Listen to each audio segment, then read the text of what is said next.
The next topic of chapter 6 of history, that is colonialism. So the topic is today's topic is the making of New Delhi. कि ये जो नई दिल्ली है ये कैसे बनी? In 1803, the British gained control of Delhi after defeating the Marathas. Since the capital of British India was Calcutta, the Mughal emperor was allowed to continue living in the palace complex in the Red Fort.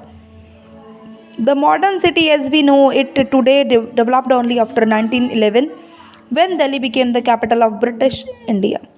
So 1803 में क्या था,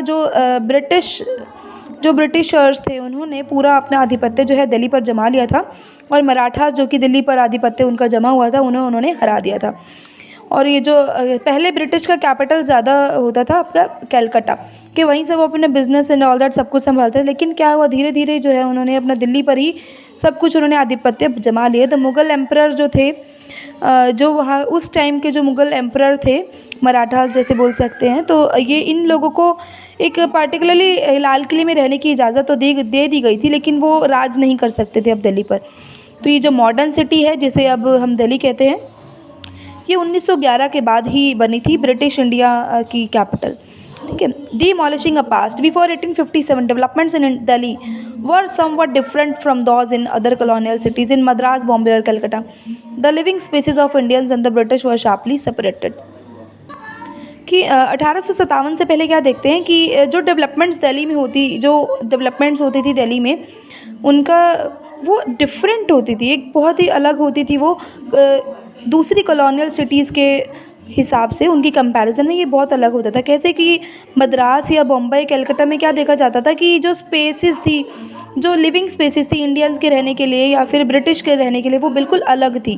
कैसे कि that Indians lived in the black areas while the British lived in the well laid out white areas. के जो भी आपके Britishers थे वो आपके वाइट एरियाज़ बहुत सुंदर जगह में रहते थे और जो इंडियंस थे वो ब्लैक एरियाज़ में रहते थे। एट दैट टाइम जहाँ पर अंधेरा रहता है ज़्यादातर, मतलब कोई रोशनी की जगह नहीं रहती है in Delhi, specially in the first half of the 19th century। The British lived along with the weather wealthier Indians in the walled city and the British learned to enjoy Urdu, Persian culture and the poetry and the participated in the local festivals। Delhi में क्या था, जो आपका 19th century के शुरुआती दौर में अगर हम देखते हैं तो जो ब्रिटिशर्स थे, तो ये जो 19th century के जो फर्स्ट हाफ का टाइम था उस वक्त जो ब्रिटिश थे वो कैसे रहते थे, बहुत ही वेल्दियर, बहुत अच्छे इलाकों में रहते थे वो। और ये जो ब्रिटिश थे इन्हें ही उर्दू या फिर पर्शियन कल्चर का फ़ायदा उठाने का पूरा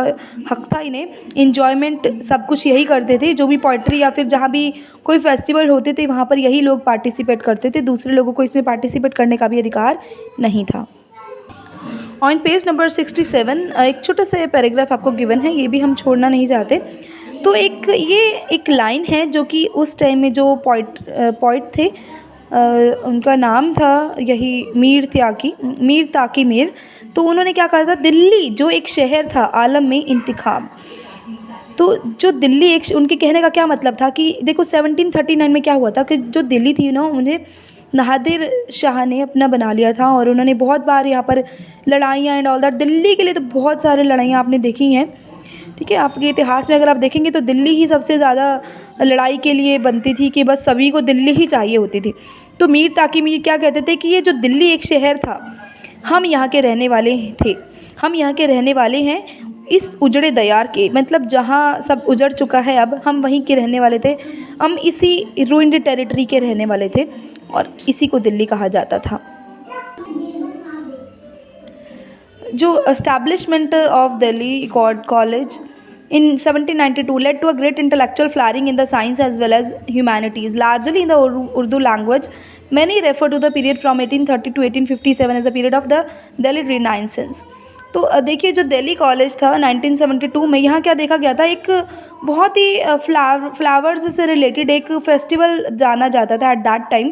ठीक है, जिसे कहा जाता था आपका गुल फरोशन। ठीक, अ फेस्टिवल ऑफ फ्लावर्स। ये गुल फरोशन एट दैट टाइम बहुत ही ज़्यादा फेमस होता था और इस पीरियड को 1830 से 1857 के पीरियड को क्या कहा जाता था कि दिल्ली के लिए the period of Delhi renaissance. की जो दिल्ली के जो पर्सन्स थे अब क्या करने लगे थे, रिनाइसेंस का मतलब क्या है, Literally, rebirth of art and learning, it is a term often used to describe a time when there is a great creative activity, यानी कि जब बहुत ही क्रिएटिव, बहुत इनोवेटिव एक्टिविटीज़ जहाँ पर की जाती हैं, अलग अलग टाइप की कला और अलग अलग तरीके की जो कारीगरी होती है वो वहाँ पर सिखाई जाती थी एट दैट टाइम। तो ये एक ऐसा पीरियड बन चुका था। ऑल दिस चेंज आफ्टर 1857, लेकिन 1857 के बाद ये सब कुछ चेंज हो चुका था। During the revolt that year, as you have seen, the rebels gathered in the city, the persuaded Bahadur Shah to become the leader of the uprising. Delhi remained under rebel control for the 4 months. अब उन्होंने क्या किया कि 1857 के बाद ये सब कुछ चेंज हो गया था। जो विद्रोही थे वो सब इकट्ठे आ चुके थे, जो गदर करते थे, जो विद्रोह करते थे, वो सब अब इकट्ठे आ चुके थे और उन्होंने बहादुर शाह ज़फ़र को लीडर बनाने का, घोषित करने का सोच लिया कि अब इन्हें ही हमने बनाना है। और जो दिल्ली थी वो एक तरीके से कंट्रोल में ही रह गई। ठीक है, वो मतलब वो अच्छे से कंट्रोल में आ ही नहीं पाई। ठीक है, मतलब 4 महीनों के लिए उस पर युद्ध वगैरह होते ही रहे। वो इन्हीं युद्ध के अंदर ही वो काम करती रही जो दिल्ली है। ठीक है, सो यहाँ पर क्या है, there was once a city of this name. Ghalib lamented the changes that were occurring and wrote sadly about the past that was lost. तो यहाँ क्या है कि जो गालिब थे अब उन्होंने भी इसके बारे में कुछ लिखा था दिल्ली के बारे में। That what can I right, कि मैं क्या लिख सकता हूँ, जो दिल्ली की लाइफ है, जो कि लाल किले से, चांदनी चौक से जो डेली गैदरिंग्स होती थी यहाँ पर जमुना के पुल पर, या फिर गुलफरोशन, जो एनुअल गुलफरोशन जो एट दैट टाइम फेस्टिवल होता था उसके बारे में क्या कहें। क्योंकि दिल्ली तो भाई जैसे कहते हैं, दिल्ली तो बहुत त्योहारों का शहर है। सभी त्यौहार यहाँ पर बहुत अच्छे से मनाए जाते हैं।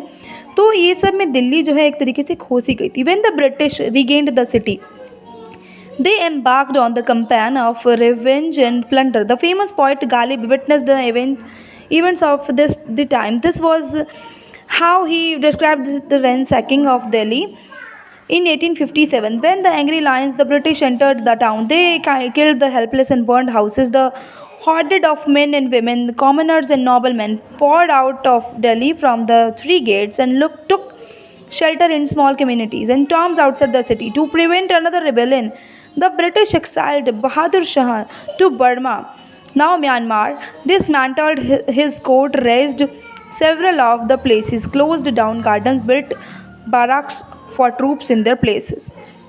तो यहाँ पर क्या कहा जा रहा है कि जो देखो यहाँ पर क्या कहा था कि 4 महीने तक उस पर युद्ध वगैरह चलते रहे। वो विद्रोहियों के द्वारा ही, जैसे कभी कोई उसे हासिल कर लेता, कभी कोई जीत जाता, कभी कोई हार जाता। लेकिन 4 महीने बाद जो ब्रिटिशर्स थे उन्होंने इसको दोबारा से रीगेन कर लिया था दिल्ली को।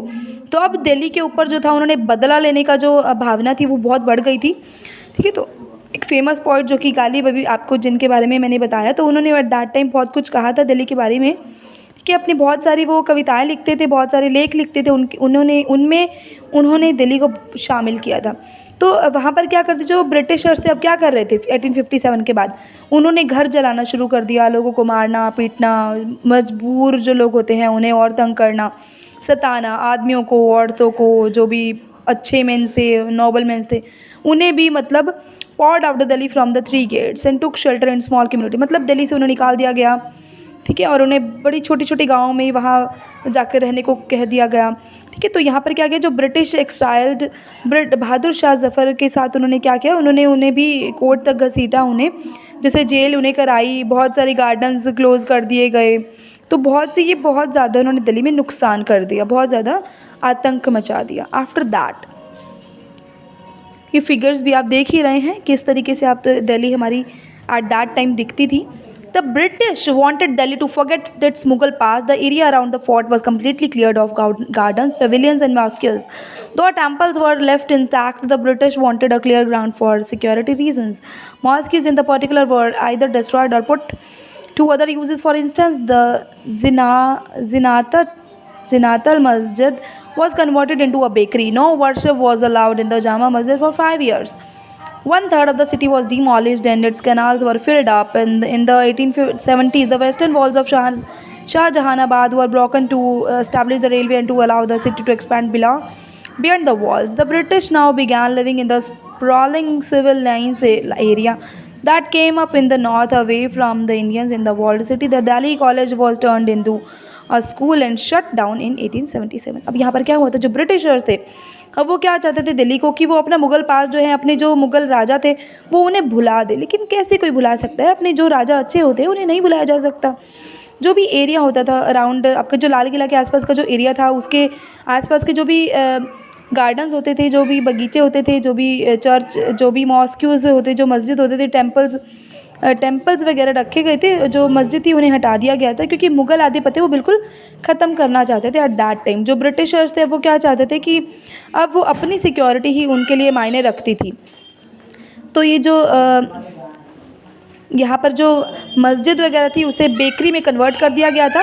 कोई भी वहाँ पर पूजा नहीं कर पाया था वहाँ, मतलब जो भी इबादत कहते हैं जिसे जामा मस्जिद में 5 साल के लिए कोई भी इबादत नहीं कर पाया था। 1/3 सिटी को डिमोलिश कर दिया गया था। वहाँ पर जो भी नदियाँ बनाई गई थी उन्हें भी भर दिया गया था।